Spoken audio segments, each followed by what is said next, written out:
I remember as a child, this little baby that came into our lives. And of course we had myself and my older brother at that time. And Mom always did everything for Duke, except when she ate, I took Duke over, gave him his bottle, fed him, put him to sleep so Mom could eat dinner. And I think from that point on, I really bonded with my little brother as more than just a little brother. There's a special bond that happened at that time. I was 4 or 5 in my first memories, maybe 6, and Duke was my father figure at that time. He enjoyed coaching me, teaching me, making sure I did everything the way he thought it should be done, and using me as his personal servant. He would often send me to the corner convenience store to get a Coke for him, and I don't ever remember him offering to buy me a Coke.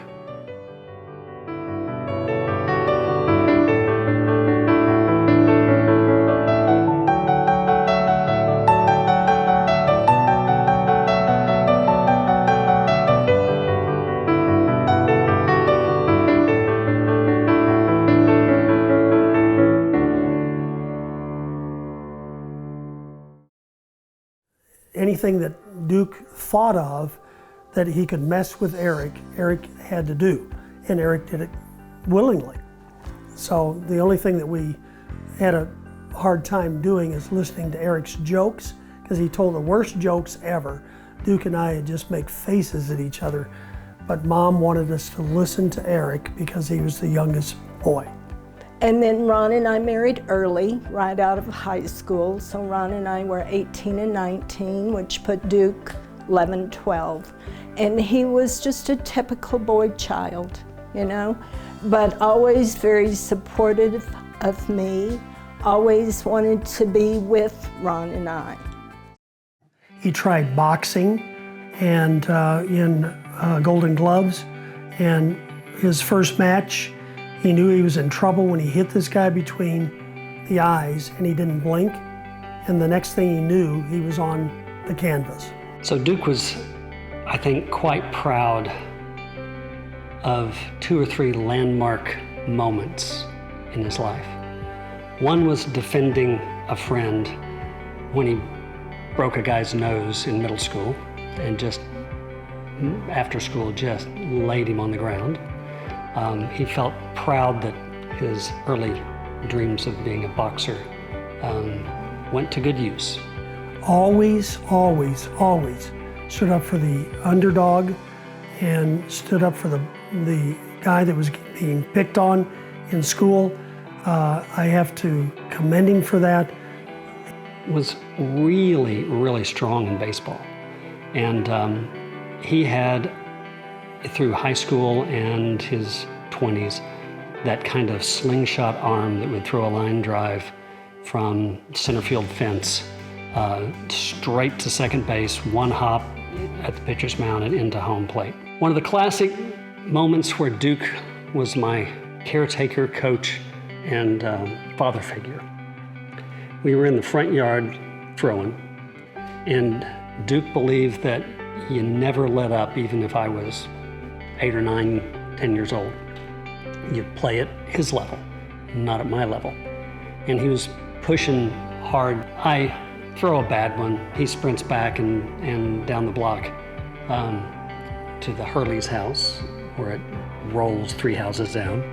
And on the way back, he hums one of his line drives from about 75 yards away.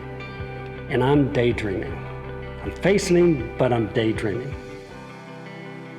He yells my name, I look up, I get about that far, and the ball just pegs me right in the chin. I'm on my back, he picks me up, and he kind of runs me into the house. I feel my jaw just go clunk back in. And he was so upset that he, laid me out. It was completely my fault. But spent the next 2 weeks drinking through a straw, and it was fine. But it was one of those times that you realize, great lesson. He was there to teach it. He was there to pick up the trash, take care of me. Felt a little guilty, I think, later on, but it was all part of the being a tough taskmaster that he was. Duke was always in love with fast cars. I would say fast other things, but we had a station wagon, that big old boxy Chrysler station wagon. And the station wagon had a Chrysler Hemi engine in it. So Mom couldn't figure out why the transmissions kept failing in this station wagon. So the dealership put in 3 or 4 different transmissions, and years later we finally found out Duke was racing everybody because that old big boxy station wagon would kick some butt. And he was dropping the transmissions out of the car. Of course, that was our family car. Duke was a mentor for the little brothers, which he had one at that point. He was a mentor for his nieces, his nephews. He was always there in case anybody needed anything. Now, he sounded like that gruff old guy, but he had the heart of an angel. He was kind, he was gentle, he was thoughtful, but always with an edge on his sense of humor. I noticed that he tried to give people the opportunity to pursue, complete, and accomplish, even if they thought that they had other priorities like he did. I think he was set on nurturing and mentoring people to not have some of that regret when you think, I coulda, shoulda, woulda. So yeah, I think he was very strong in that. I saw it in his employees that he and Monica would have for many years. I saw it. He liked to teach. So when you were at the lake, he wanted you to know about the boat. He wanted to teach you how to ski. He wanted to help you with a stroke in swimming. I thought he had an attitude of learning and teaching. He wanted to know about you, and he wanted to find that connection that was special to you. I view what he did, which is completely take and hammer and forge a life, a career, a profession, cobble it together, make it work, and make it thrive for himself and many others as a catalyst and a mentor. That takes a skill I actually don't have, and I admire in what he did through his life. You know, Duke was so many things to people. He was an easy person to, and most welcome person to call a brother or brother-in-law. You know, he had a rascally character, and I found that amusing, unless I found it annoying. I had a blind date with his roommate and met Duke through Jim. And then the next weekend, Jim and I had another date and doubled with Duke and his girlfriend at the time. After the movie, we went to my apartment, and so Duke just went straight to the piano. I had no idea he had such musical talent, but he was quite a singer. So we wound up around the piano, and I played and he sang, and our dates didn't join us. And we peeked around in the living room, and they were both asleep. So it's like, I was thinking, I'm dating the wrong guy. The next week, I was out of town for several days. Somehow they hooked up at a club in Lubbock, and Duke told me that they had a real good, later he told me, that they had a real good makeout session in the car. Duke and I had our first date and our first kiss, and he was a fantastic kisser.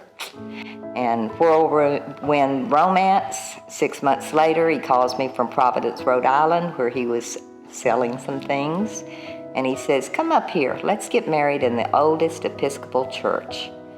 And I think he was on the road selling, and Monica came into his life and just mesmerized him.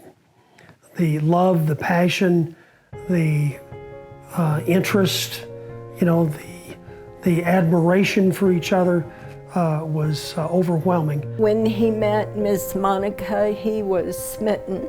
He was in love. And they were a beautiful, loving couple. They seemed to thrive on some of that passion and juice, and I'm sure that what I didn't see at times was that extreme of acerbic anger that could come up when I was around. Probably had the same extremes of other passion and happiness and love. They sure made a dang long marriage work for a long, long time. All the constant theme throughout that has never wavered was Duke's. He was so proud of Monica, and he would talk about her all the time, and he loved her dearly. I loved both of them. Duke and Monica were fiery in their fights. They were fiery in their love. They were fiery in their passions. I will tell you that Duke melted like a little teddy bear when Monica played the piano. She'd always play the piano for us, and there were moments you would catch him admiring, watching on, and you could just see the love and affection on his face that he admired her, he loved her, and they were quite a dynamic duo, and they nurtured all of us in the way that love bled over, and that just everything about them, they nurtured all of us. We all felt like family. And I just love the way he loved his wife too. He always talked about how much he loved Monica, and I just love that, that he was so openly loving her. We set up a freelance firm. At that time, video wasn't around. It fastly came, and I said, Duke, let's set up an office. We have this court reporter that can start doing freelancing. You can be the videographer, you can run the office. And from that point on, it just grew. His professionalism was just amazing. 40 years I've known Duke and Monica, and Duke was ever present, and gratefully so. He took care of helping us get the business started, and he was always there to support every effort, every aspect to it. I first met Duke and Monica in 1992 as a newbie to the reporting world. Affiliated reporters soon became my second family, and I truly enjoyed the mentoring and friendship with Monica and Duke. He was considered the good boss, and I was the bad boss. And so when we would have a problem with the court reporter, he would tell me, and it was my responsibility to go and talk to them about the problem.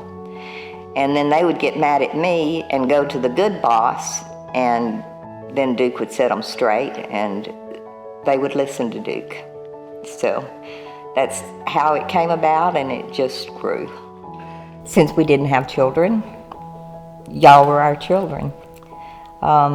Lisa and I are best friends now, always have been, and it was mainly Duke and Lisa and 2 other court reporters. Then you came on board, Tim, and helped out with the video, and it just kept growing. Lisa and I, when we started dating, Lisa was a young court reporter, and she had recently lost her father. And I quickly realized that Duke and Monica were very protective and caring about Lisa. And I always appreciated that. I appreciated how much Duke was very protective of Lisa. We had our girls, and they were little, and I would bring them to work. There were many times that Duke would pick up Samantha and just walk with her while Monica and I were putting together a transcript. And we were just all a big family. He did come up with some zingers sometimes, you know. But you're right, he did pretty much tell it like it is.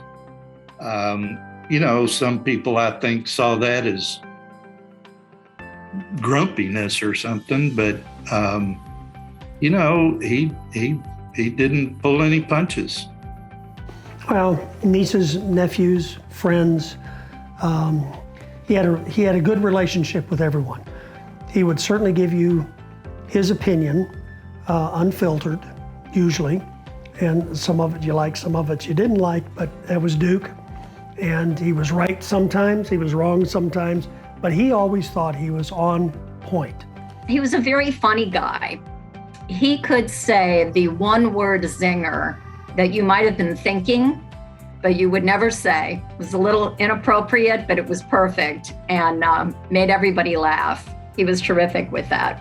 He loved to do that little twist just to get a reaction. He liked getting reactions. And then if it was a bad reaction, he would try to calm down the thing.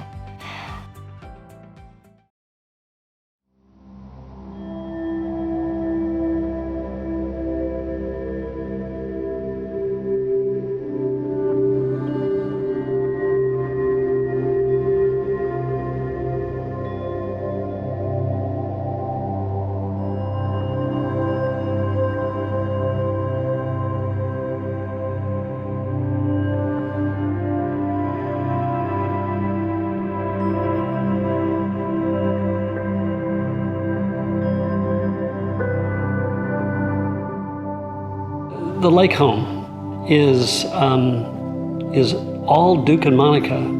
It's Dee's place, Monica's dad. It's the respite location for so many of us in the extended family. Became a project of passion and retirement location for Duke and Monica to put together and build.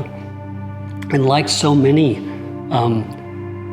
pieces of a family, it has ended up also with the chaos, the catastrophes of flood and fire, that it actually, it really has taken on a life of its own that has tragedy and success and beauty and drought and injury and all kinds of stuff that almost becomes part of a family member and the life journey of Dee's place.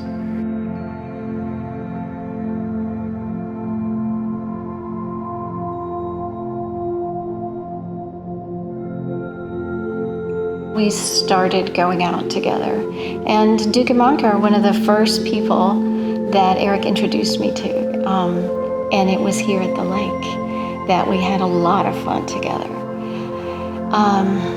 On boats and just, you know, hanging and enjoying the water and each other and some adult beverages and just having a good time.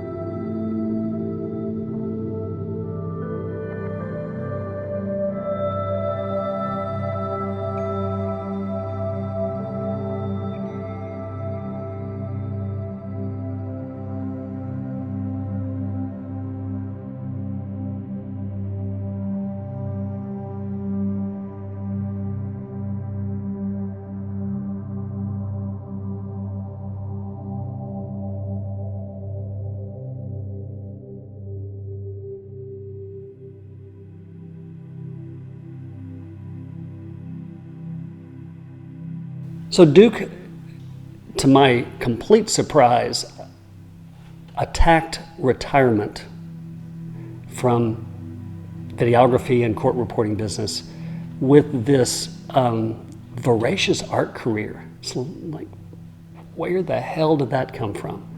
I really was surprised to see him engage so much in it. Some of it that made sense to me, kind of the structural art, jewelry, welding, kind of larger visual arts, construction art of wrought iron. that made sense because those were things we had always shared back from days in living in Lubbock in school and drafting projects. So the pivot to visual arts and watercolor and acrylics, and I was completely blindsided by.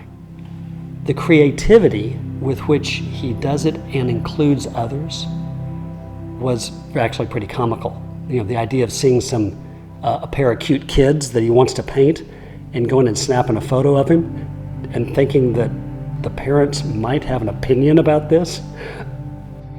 We met at a watercolor workshop along with his brother Ron.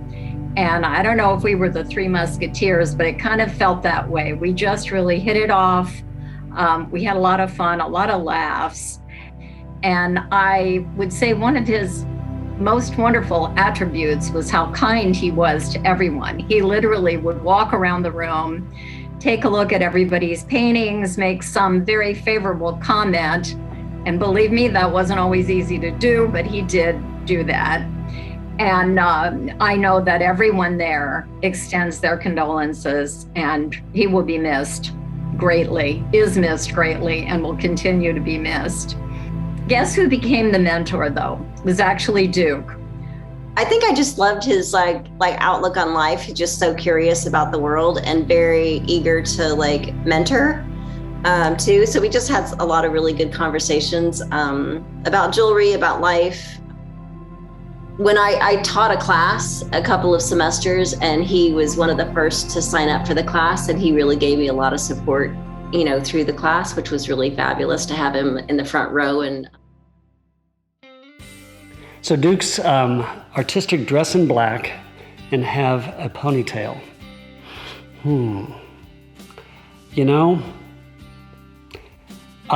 It was appropriate for his oversized belly. The Texas thing is to grow the ponytail, so I thought he looked like a damn jackass. So I would send him pictures as we painted and sketched and so forth of jackasses, usually from the front because I was being kind. Duke was an interesting guy, and when we would get together periodically, I would so enjoy catching up with him and all of his endeavors, his interests, his hobbies. And yes, I would tease him about that hippie ponytail that he had. Matter of fact, I think when I walk away from work, I may let my hair grow a little bit, and I would love to let the beard grow too. That's if Cynthia will let me.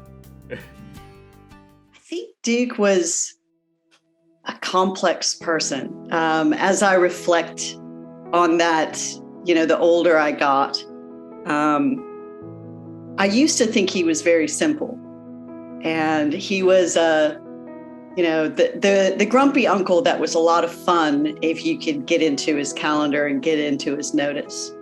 You only meet a few unforgettable characters in your life, and Duke most definitely will be counted as one of those on my list.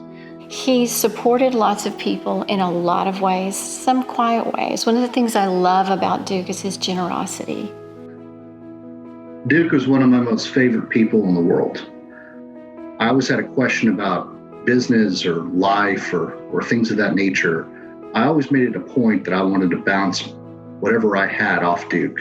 And he was absolutely always generous with his time, with his thoughts, with his opinions. If I had a chance to tell Duke, one thing, it would just have been thank you for the love and the inclusion in his life, in every way, everything he did, just the gratitude and appreciation. I hope that he knew how much I appreciated the countless things that they and he did for me. I know you left the way you wanted to leave, quickly and without much ado. However, we miss you, and we miss the wonderful things about you. If I had a chance to go back, I'd give him a big hug again, and I would thank him for being such a great friend. Not only was he great to work for, but he was very caring, a very caring person. and I miss his smile. What an impact him and Monica made on our lives. I think that he understood, my love for him, my feeling toward him as a brother. I think he understood that pretty clearly. Hearing of Duke's passing filled my heart with such sadness. I love you, Monica, and hope time is helping to heal your heart and filling your heart with all those cherished memories. So here's a special toast to a very special man, Duke. And our love to you, Monica. Made an impact in my life that I would have loved to have told him that, he was one of my heroes. I hope he knew how much he meant to me, and that even though he was pulling, particularly for the last 15 years, even though he was pulling the hard yards with my sister, that I saw him, and that only cemented my relationship with him. Duke was a brother, a friend, family. And if I had anything I could do to tell Duke, and I've said it from the beginning, I just need one more conversation. But he was the sort of person that you could have any conversation with. And no matter how you felt about X, Y, or Z, you could tell Duke straight up. And he would respond straight up.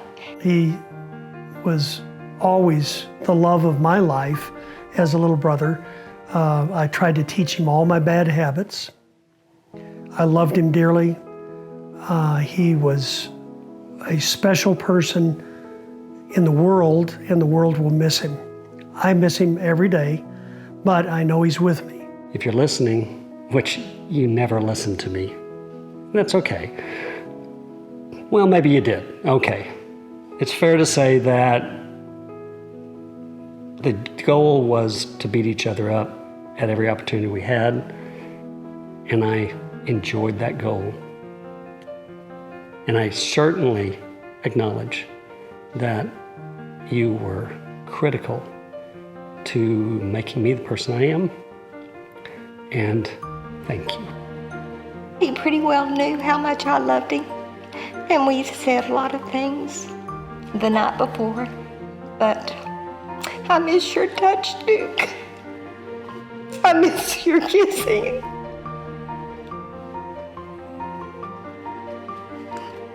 I just missed him. And I was so lucky to have 44 years with you. I love you.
birds fly, and the dreams that you dream of, dreams really do come true. Ooh, someday wish upon a star, wake up where the clouds are far behind. Be